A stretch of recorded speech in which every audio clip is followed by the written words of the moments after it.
Hello welcome to Telugu capital TV. నేను మీ రమ్య. ఈరోజు మాతో పాటు ఉన్నారు ప్రముఖ హైకోర్టు అడ్వకేట్ శ్వేత గారు. మేడం నమస్తే. నమస్తే మేడం, ఎన్సిఎల్టీ అంటే ఏంటి? ఎన్సిఎల్టీ అంటే national company law tribunal.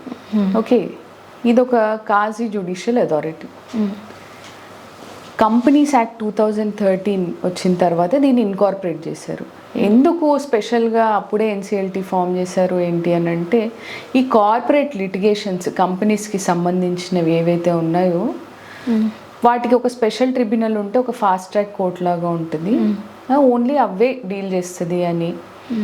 Bankruptcy కోడ్కి సంబంధించినవి ఇవన్నీ ఇష్యూస్ ఎక్కువైపోతున్నాయి. ఎందుకంటే with lot of development in India ఇట్లాంటి ఇష్యూస్ ఎక్కువైపోతున్నాయి అని ఈ ఎన్సిఎల్టీని ఏర్పాటు చేయడం జరిగింది. మ్యామ్, మరి నార్మల్ కోర్ట్స్ని వద్దు అనుకొని ఎన్సిఎల్టీకే వెళ్ళాలి అనుకుంటే అంటే ఎలాంటి యూజెస్ ఉంటాయి? ఓకే, ఎన్సిఎల్టీకి వెళ్ళడం వల్ల యూజెస్ ఏంటి అని అంటే, తొందరగా రిజల్యూషన్ వస్తుంది అని ఒకటి, టైం వేస్ట్ అవ్వకుండా, మనకి ఎక్కువ టైం వేస్ట్ అవ్వకుండా లిటిగేషన్లో, ఎందుకంటే కంపెనీస్ మ్యాటర్స్ కాబట్టి వేల కోట్లలో లక్షల కోట్లలో వ్యవహారాలు జరుగుతూ ఉంటాయి కాబట్టి మనకి తొందరగా న్యాయం జరగాలన్నా, ఒక లిటిగేషన్ ఎండ్కి తొందరగా అవ్వాలన్నా ఎన్సిఎల్టీ ఒక మార్గం. ఓకే, తొందరగా కాస్ట్ ఎఫెక్టివ్ కూడా, ఎందుకంటే ఇప్పుడు లోవర్ కోర్ట్ నుంచి డిస్ట్రిక్ట్ అలా కాకుండా డైరెక్ట్ ఎన్సిఎల్టీకి వెళ్తారు. అందులో అవ్వకపోతే దాన్ని అపిలేట్ అథారిటీ ఎన్సిఎల్ఏటీ అని ఉంటుంది, అపిలేట్ ట్రిబ్యునల్ అని, దానికి వెళ్తారు.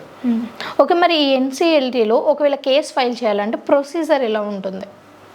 నార్మల్ సివిల్ కోర్టులో ఎలా ప్రొసీజర్ ఉంటుందో డ్రాఫ్ట్ చేయడము, ఓకే, దాన్ని ఫైలింగ్కి పంపించడము, లిస్ట్ ఆఫ్ డాక్యుమెంట్స్ దానికి పెట్టడము, ఫైలింగ్ అయిపోయిన తర్వాత యాజ్ యూజువల్గా హియరింగ్, లేదు అని అంటే కాంప్రమైజ్గా, ఇవన్నీ ప్రాసెస్ మామూలు కోర్టులో ఎలా ఉంటుందో అలాగనే ఉంటుంది. అయితే ఎన్సిఎల్టీ కోర్టులో ఇలాంటి కంపెనీస్ మాత్రమే కేసెస్ తీసుకుంటాము అని ఉంటుందా, లేకపోతే ఎలాంటి కంపెనీ అయినా తీసుకోవచ్చు? అంటే చిన్న కంపెనీ, పెద్ద కంపెనీ? ఓకే, కంపెనీస్ యాక్ట్ కింద ఏ కంపెనీస్ అయితే వస్తాయో ఎటువంటి కంపెనీ అయినా అప్రోచ్ అవ్వచ్చు.